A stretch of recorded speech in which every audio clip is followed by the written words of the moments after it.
Fala sétimo ano, beleza? Aqui quem fala é o professor Gian, sou professor de História e hoje a gente vai falar um pouquinho sobre uma aula super especial, tá? Que é uma aula sobre as reformas religiosas, mas mais especificamente sobre a Reforma Católica ou a chamada Contra-Reforma. Bom, professor, mas que palavra é essa? Contra-reforma?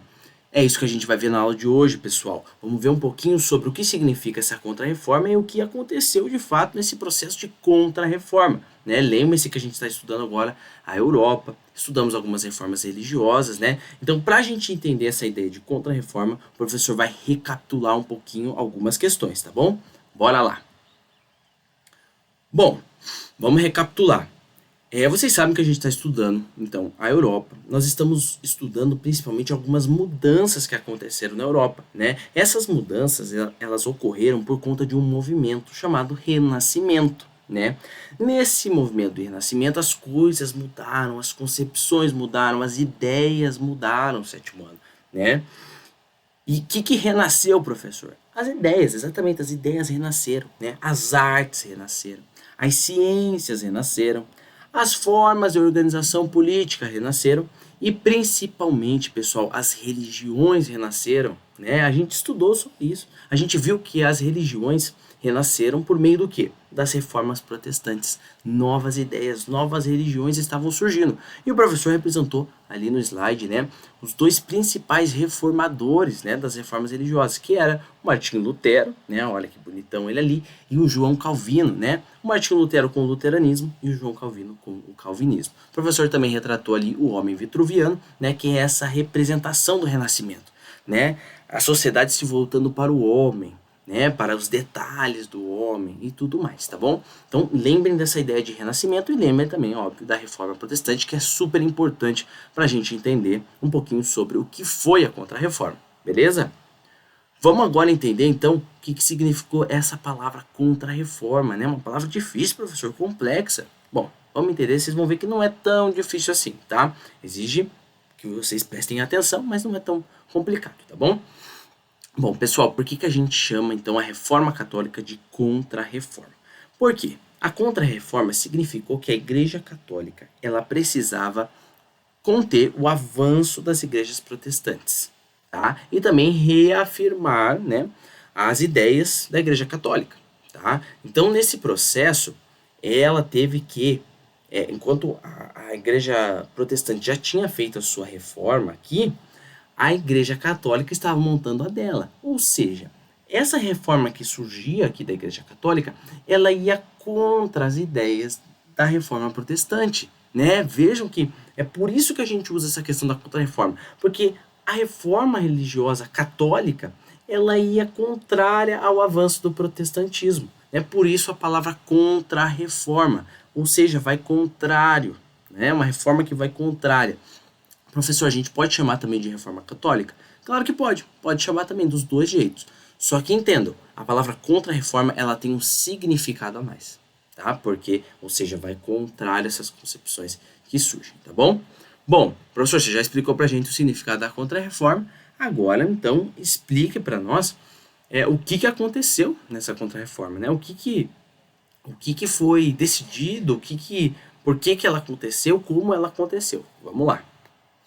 Pessoal, então vocês já sabem que ela aconteceu, né? Como uma reação, né? Uma coisa que vem contrária à ideia do protestantismo, né? Porém, a Igreja Católica decidiu fazer o que nessa contra-reforma? Eles fizeram uma reunião, aquilo que a gente chama de concílio, tá? Ó, professor, você vem com palavra difícil de novo? Não, pessoal, concílio significa reunião, tá? Significa uma assembleia, só que quando a gente fala concílio, significa que é uma reunião da igreja, né? Então, esse concílio ficou conhecido como Concílio de Trento, né? Foi uma reunião liderada pelo Papa Paulo III, lá em 1545, como o professor deixou aqui disponível no slide para vocês, né? E essa reunião ficou muito marcada para a Contra-Reforma, porque foi ela que decidiu os rumos dessa Contra-Reforma, né? Dessa reforma católica.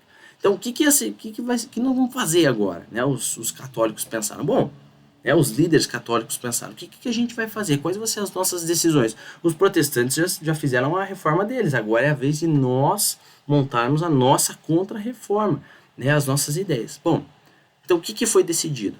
Vou mostrar para vocês agora o que foi decidido nesse tal desse Concílio de Trento, tá? O que foi definido lá? Bom, já logo de cara eles já definiram, ó, nós somos contrários a essa ideia de Martinho Lutero e João Calvino, tá? Do luteranismo e do calvinismo. Nós não compactuamos com essas ideias, tá? Já deixaram isso bem definido. Segundo, eles iam considerar crime a venda de indulgências, tá? O que é a venda de indulgências? A gente já estudou isso, tá? A venda de indulgências, pessoal, era quando os padres eles vendiam o perdão, né? Eles cobravam pelo perdão.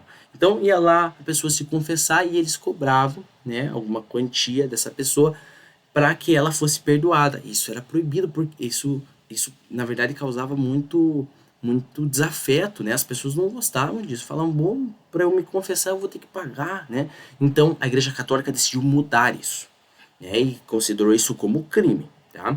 Reafirmaram também o poder do Papa. O Papa era o soberano, ele comandava, ele mandava em tudo, né? Ele que tomava as decisões da Igreja Católica, então ele era o poder soberano ali da Igreja Católica, né, na Terra.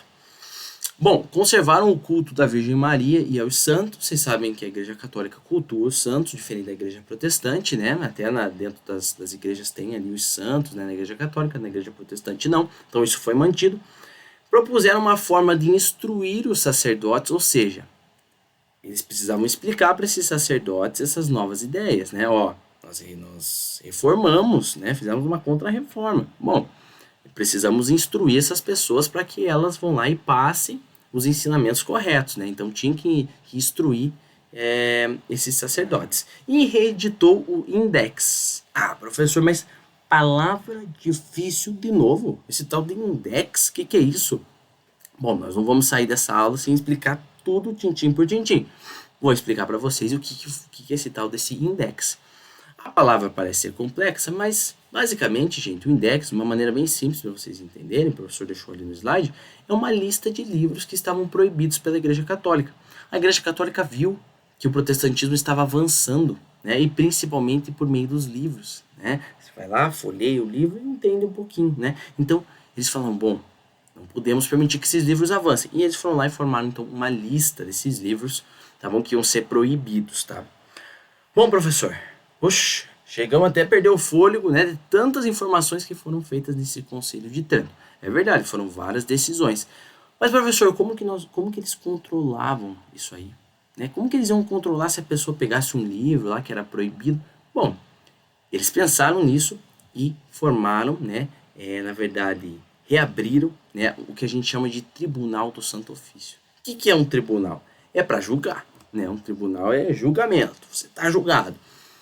O Tribunal do Santo Ofício, pessoal, ele foi criado ele foi, na verdade, restaurado, né, pelo Papa Paulo III para vigiar, punir, né, controlar as pessoas que saíssem das ideias católicas, ou seja, fossem contra as ideias católicas. Eles chamavam essas pessoas de hereges, né? Se você fosse contrário à ideia, né, lá naquela época, ele ia falar, você é um herege, você está sendo julgado pelo tribunal. Então esse tribunal ele foi instalado em alguns países, né, da Europa, Espanha, Portugal e Itália, e ele serviu como processo de julgamento. Então quem fugisse ali dessas ideias era julgado e sentenciado, né, punido por ter pensado contrário à Igreja Católica. Outra ferramenta que também foi utilizada, que a gente vai ver, é a Ordem dos Jesuítas, né, que foi criada lá em 1534 pelo militar espanhol Inácio de Loyola. Tá? Ele foi responsável, essa ordem dos jesuítas foi responsável por também espalhar o catolicismo pelo mundo,